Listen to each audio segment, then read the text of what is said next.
আমরা কোনটা পালন করব? জন্মদিন পালন করব না মৃত্যুবার্ষিকী পালন করব? ইসলামে জন্মদিন পালন করাও হারাম, মৃত্যুবার্ষিকী পালন করাও হারাম। ঠিক না বেঠিক?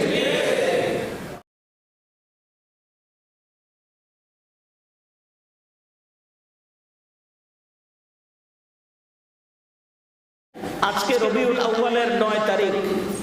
তারিখের কিতাবে, ইতিহাসের কিতাবে নবীজির জন্মের ব্যাপারে 2টি তারিখ এসেছে। নবী সাল্লাল্লাহু আলাইহি ওয়াসাল্লামের জন্মের তারিখ 2টি উল্লেখ হয়েছে। একটি হলো রবিউল আউয়ালের 9 তারিখ, আরেকটি হলো রবিউল আউয়ালের 12 তারিখ। এবং আল্লামা ইমাম বাইহাকি রাহমাতুল্লাহি আলাইহি দালাইলুন নবুওয়াতে লিখেছেন যে এই কথাটাই বেশি যুক্তিযুক্ত এবং তারিখের কিতাবে তারিখ মিলানোর পরে 12 রবিউল আউয়ালটাই বেশি মিলে যায়। আবার নবীজি মৃত্যুবরণ করেছেন 12 রবিউল আউয়ালে সোমবারে। ওনার জন্মগ্রহণও হয়েছে 12 রবিউল আউয়ালের সোমবারে, আবার মৃত্যুবরণ করেছেন, নবীজি দুনিয়া থেকে বিদায় নিয়েছেন, ইন্তেকাল করেছেন 12 রবিউল আউয়াল সোমবার। এভাবে আশ্চর্যজনকভাবে মিলে গিয়েছে। আরেকবার বলি সুবহানাল্লাহ। নবীজির জন্মটা পৃথিবীর জন্য, গোটা পৃথিবীর জন্য এটা যেমন আনন্দের খবর, নবীজির মৃত্যুর খবরটাও পৃথিবীর জন্য সবচেয়ে বেদনাদায়ক খবর।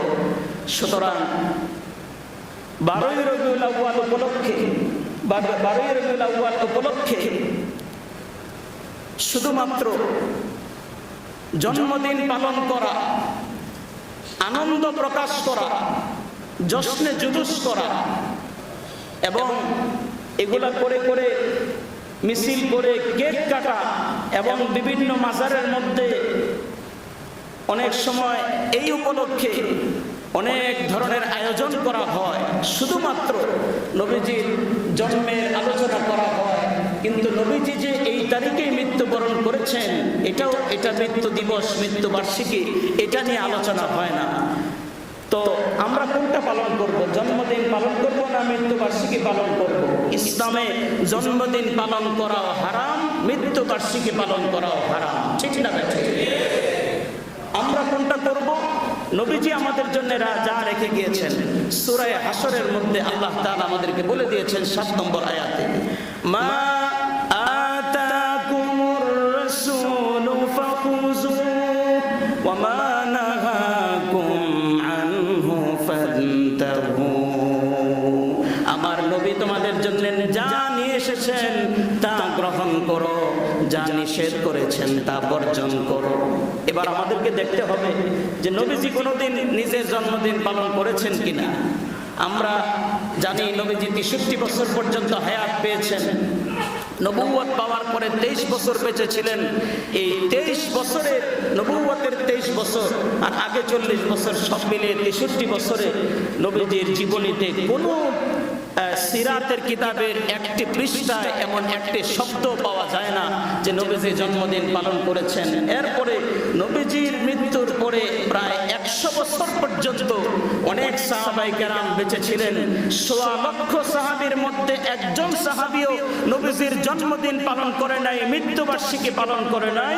সুতরাং যারা বলে আমরা এত তারিখে, অমুক তারিখে, রবিউল আউয়ালের 12 তারিখে আমরা নবীজির জন্মদিন পালন করি এবং এটাকে ঈদ বলে ঘোষণা করি, আমরা বলি যেটা সাহাবায়ে কেরাম করে নাই, নবীরা করে নাই, কোন ইমামরা করে নাই, কোন তাবেঈরা করে নাই, এটা চূড়ান্ত ভণ্ডামি ছাড়া আর কিছুই নয়।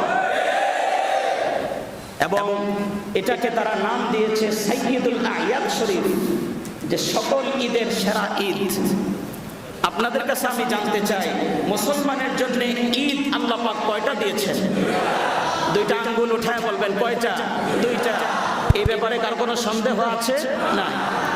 কারণ অসংখ্য হাদিসের মধ্যে নবীজি স্পষ্টভাবে বলে দিয়েছেন তোমাদের জন্য আল্লাহ রাব্বুল আলামিন 2টি ঈদ দিয়েছেন, এর বাহিরে কোনো ঈদ নেই। আর যেই তারিখে নবীজি মৃত্যুবরণ করেছেন, ইন্তেকাল করেছেন, ওই দিনকে ঈদ বলা বা এই দিনে ঈদ পালন করা, এটা মারাত্মক, নবীজির সাথে মারাত্মক একটি বেয়াদবির সমান। ঠিক না? হ্যাঁ, আমরা নবীজির জীবনী নিয়ে আলোচনা করব। নবীজির জন্ম ইতিহাস নিয়ে যেমন আলোচনা করব, জীবন ইতিহাস নিয়ে আলোচনা করব, সেটা মিলাদুন নবীর নামে মাহফিল হোক, সিরাতুন নবীর নামে মাহফিল হোক, সমস্যা নেই। নবীজির গোটা জীবন নিয়ে আলোচনা হবে, কিন্তু এ নিয়ে এটাকে ঈদ বলে এবং জশ্নে জুলুস করে এবং ভণ্ডামি করে এগুলো করা যাবে না। বাংলাদেশের তৌহিদি জনতা বিভিন্ন এলাকায় এখন মাজারিদের বিরুদ্ধে এবং যারা বেদাত করছে বেদাতীদের বিরুদ্ধে তারা সোচ্চার হচ্ছে, ঠিক না ঠিক? তবে বিভিন্ন জায়গায় আবার একেবারে গিয়ে মাজার ভেঙে ফেলা হচ্ছে, এতে করে অনেক জায়গায় বিশৃঙ্খলা হচ্ছে। আমরা বলবো আপনারা মাজার করেছেন, ঠিক আছে, মাজার থাকুক মাজারের জায়গায়, কিন্তু মাজার করে এভাবে মাজার শরীফ করে এরপরে এখানে যেই সমস্ত শিরক হচ্ছে, বেদাত হচ্ছে এবং প্রতি বছরে বিভিন্ন সময়ে যেভাবে গাজার আসর বসানো হয়, অবশ্যই এই শিরক, বেদাত এবং গাজার আসরকে ভেঙে দিতে হবে, ঠিক না বেঠে? আল্লাহর ওলিদের সঙ্গে এগুলো সরাসরি বেয়াদবি করা হয়।